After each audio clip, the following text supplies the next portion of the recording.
प्रिय छात्रों, एक प्रयास चैनल पे आप सबका फिर से स्वागत है। आज मैं आप सबके लिए जुलाई 2020 का पार्ट 2 सीरीज़ करंट अफेयर्स का लेकर आया हूँ, जिसमें कुल 30 अति महत्वपूर्ण प्रश्नों का यह संग्रह होगा। उम्मीद है आगामी परीक्षाओं में आप इन सब तथ्यों से लाभान्वित होंगे और करंट अफेयर्स में आपको काफ़ी मदद भी मिलेगी।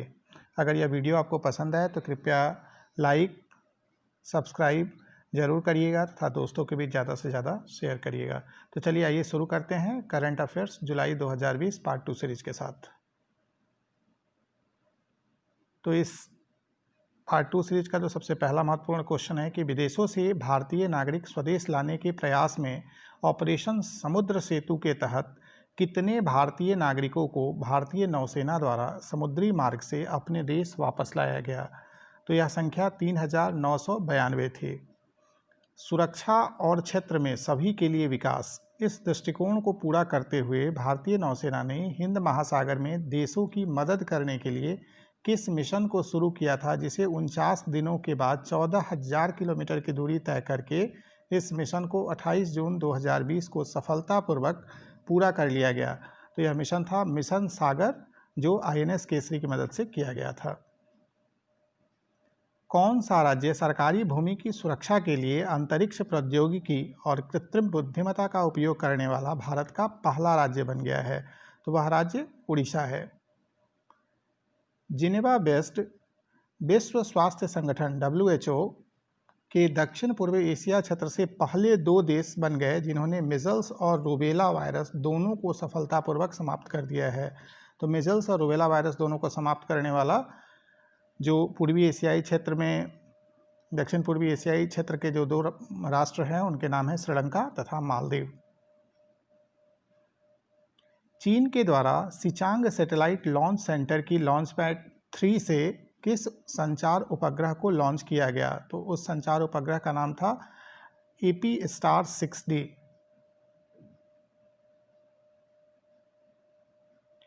विश्व जनसंख्या दिवस कब मनाया जाता है? 11 जुलाई को। 3 साल की देरी के बाद 10 जुलाई 2020 को चीन के किस ठोस ईंधन वाहक रॉकेट को अपनी पहली उड़ान के दौरान विफलता का सामना करना पड़ा? तो वह ठोस ईंधन वाहक रॉकेट जिसको अपनी पहली उड़ान के दौरान ही विफलता का सामना करना पड़ा, उसका नाम था क्विझोउ 11। इस रॉकेट को जियोक्विन सैटेलाइट लॉन्च सेंटर से लॉन्च किया गया था। विश्व बैंक समूह और SVRI द्वारा स्मार्ट गर्ल चैटलाइन के कार्यान्वयन के लिए गैर सरकारी संगठन खाना centre for population health and research को वर्ल्ड बैंक समूह और SVRI द्वारा कौन सा पुरस्कार प्रदान किया गया?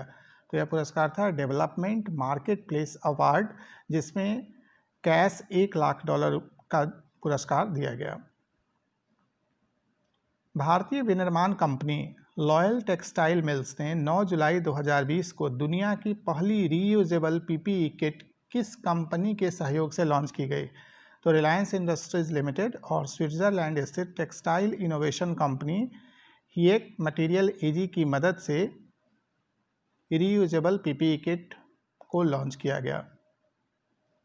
ब्रिटेन सरकार के अंतर्राष्ट्रीय व्यापार विभाग DIT द्वारा उपलब्ध कराए गए आंकड़ों के अनुसार यूनाइटेड किंगडम में FDI का दूसरा सबसे बड़ा स्रोत कौन देश बन गया है? तो वह देश भारत है।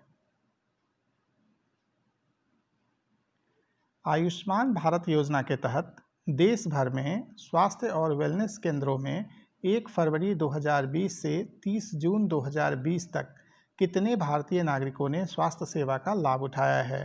तो यह संख्या 8.8 करोड़ है। केंद्रीय वाणिज्य और उद्योग मंत्रालय के आंकड़ों के अनुसार कौन देश वित्तीय वर्ष 2019-20 के दौरान भारत का शीर्ष व्यापारिक भागीदार बना हुआ है? तो वह राष्ट्र है संयुक्त राज्य अमेरिका।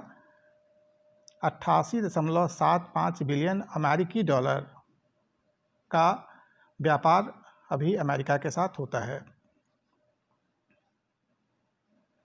कोविड-19 महामारी का मुकाबला करने के खिलाफ अपनी लड़ाई में किस राज्य सरकार ने आगामी दिनों में रोको टोको नाम से एक अभियान शुरू करेगी? तो बेसिकली यह अभियान मध्य प्रदेश सरकार द्वारा शुरू किया गया है। जिसमें उन लोगों को रोकना है, टोकना है जो मास्क बिना पहने बाजार में घूमते हैं।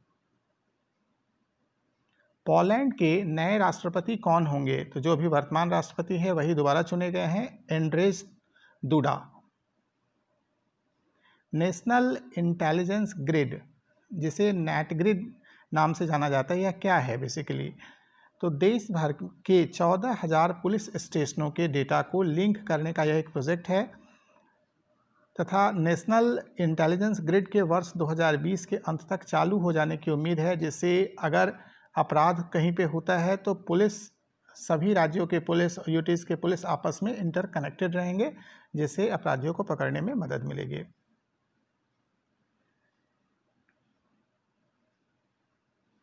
₹12 लाख करोड़ रुपए के मूल्य को छूने वाली पहली भारतीय कंपनी कौन बन गई है? तो मुंबई स्थित भारतीय बहुराष्ट्रीय कंपनी रिलायंस इंडस्ट्रीज लिमिटेड, जिसे RIL के नाम से भी जाना जाता है, वह 12 लाख करोड़ रुपए के मूल्य को छूने वाली पहली भारतीय कंपनी बन गई है। किस राष्ट्र की सरकार ने Chabahar port Zahedan railway line परियोजना के निर्माण से भारत को छोड़ने का फैसला किया है? तो वह राष्ट्र ईरान है। प्रोजेक्ट में देरी के कारण यह फैसला ईरान सरकार ने लिया है। किस IIT ने सुध नामक एक अल्ट्रा वायलेट सैनिटाइजिंग उत्पाद विकसित किया है? तो यह सुध नामक जो सैनिटाइजिंग उत्पाद है वह IIT कानपुर ने डेवलप किया है। PM स्वनिधि, या पूरा नाम देखा जाए तो PM street vendors Atmanirbhar Nidhi क्या है? तो बेसिकली यह एक क्रेडिट सुविधा योजना है जो 50 लाख से अधिक शहरी और ग्रामीण स्ट्रीट वेंडर्स, जैसे जो ठेला लगा करके या छोटे छोटे दुकान जो लोग चलाते हैं, जिन्हें इस लॉकडाउन के कारण वित्तीय परेशानी का सामना करना पड़ रहा है, तो वैसे लोगों को, स्ट्रीट वेंडर्स को, इस योजना से स्ट्रीट वेंडर्स अपनी आजीविका फिर से शुरू करने में उनको मदद मिलेगी, जिसके लिए उन्हें 10,000 रुपये का ऋण प्रदान किया जाएगा। साथ ही इन्हें इस ऋण को चुकाने के लिए 1 वर्ष का समय भी दिया जाएगा, जो मासिक किस्त के रूप में ये उस राशि को कमाने के बाद लौटा पाएंगे। विश्व युवा कौशल दिवस कब मनाया जाता है? 15 जुलाई को। इस वर्ष जो कौशल दिवस मनाया गया था उसका थीम क्या था? Skills for a resilient youth. 2020 का वॉन करमन पुरस्कार के प्राप्तकर्ता के रूप में किस भारतीय को नामित किया गया? तो इसरो के अध्यक्ष डॉक्टर के सिवन। इससे पहले कस्तूरी रंगन और UR राव के बाद यह पुरस्कार पाने वाले डॉक्टर के सिवन तीसरे भारतीय हैं। इससे पूर्व सिर्फ 2 लोगों को यह पुरस्कार मिला था, वॉन करमन पुरस्कार। भारतीय रेलवे ने किस वर्ष तक शुद्ध शून्य कार्बन उत्सर्जन प्राप्त करने का लक्ष्य निर्धारित किया है? 2030 तक। गूगल की पेरेंट कंपनी अल्फाबेट के CEO सुंदर पिचाई ने हाल ही में कितने डॉलर की इंडिया डिजिटलाइजेशन फंड के शुरुआत की घोषणा की है? तो 10 बिलियन अमेरिकी डॉलर के फंड की घोषणा की गई है। भारत के पहले ट्रांसशिपमेंट हब को कहाँ समायोजित किया गया? कोचीन बंदरगाह पे इसे समायोजित किया गया है। एक ट्रांसशिपमेंट हब मुख्य रूप से कंटेनरों को संभालता है और उन्हें अस्थायी रूप से संग्रहित करने का कार्य करता है। दुनिया की सबसे सस्ती RT-PCR आधारित कोविड-19 नैदानिक किट के रूप में प्रस्तुत किया गया, इसका नाम क्या रखा गया है? कोरोश्योर, जिसका मूल्य रखा गया है 399 रुपये। एशियाई विकास बैंक के उपाध्यक्ष के रूप में कौन नियुक्त हुए? अशोक लवासा। इंजेन्यूटी चर्चा में रहा है, यह क्या है? तो यह एक रोबोट हेलीकॉप्टर है जिसे नासा के मंगल 2020 मिशन में तैनात किया जाएगा। मार्स मिशन 2020 को 30 जुलाई 2020 को लॉन्च किया जाएगा। संयुक्त राष्ट्र के खाद्य सुरक्षा और पोषण की स्थिति रिपोर्ट के अनुसार वर्ष 2019 में विश्व में भूख से प्रभावित रहने वाली कुल जनसंख्या कितनी है? तो 8.9%, या जनसंख्या के दृष्टिकोण से देखा जाए तो 690 मिलियन जनसंख्या पूरे विश्व में आज भी भूख से प्रभावित है। भारत और भूटान ने एक नया व्यापार मार्ग खोला है जो कहां से कहां तक है? तो पश्चिम बंगाल में जैगोन और भूटान के पसाखा के बीच में है। यह जून 2020 में चीन ने संयुक्त राष्ट्र विकास कार्यक्रम वैश्विक पर्यावरण सुविधा परिषद में सक्तेंग वन्यजीव अभयारण्य के वित्त पोषण को अवरुद्ध करने का प्रयास किया। मुख्य रूप से यह सक्तेंग वन्यजीव अभयारण्य कहाँ स्थित है? तो यह पूर्वी भूटान में स्थित है। तो इस तरह से कुल 30 प्रश्नों का जो संग्रह था पार्ट 2 में, वो मैंने आप सबके साथ डिस्कस किया। उम्मीद है आप सब इससे लाभान्वित भी होंगे। एक प्रयास चैनल देखने के लिए धन्यवाद। आगे फिर से मिलते हैं हम लोग पार्ट 3 जुलाई के करंट अफेयर सीरीज के साथ। धन्यवाद।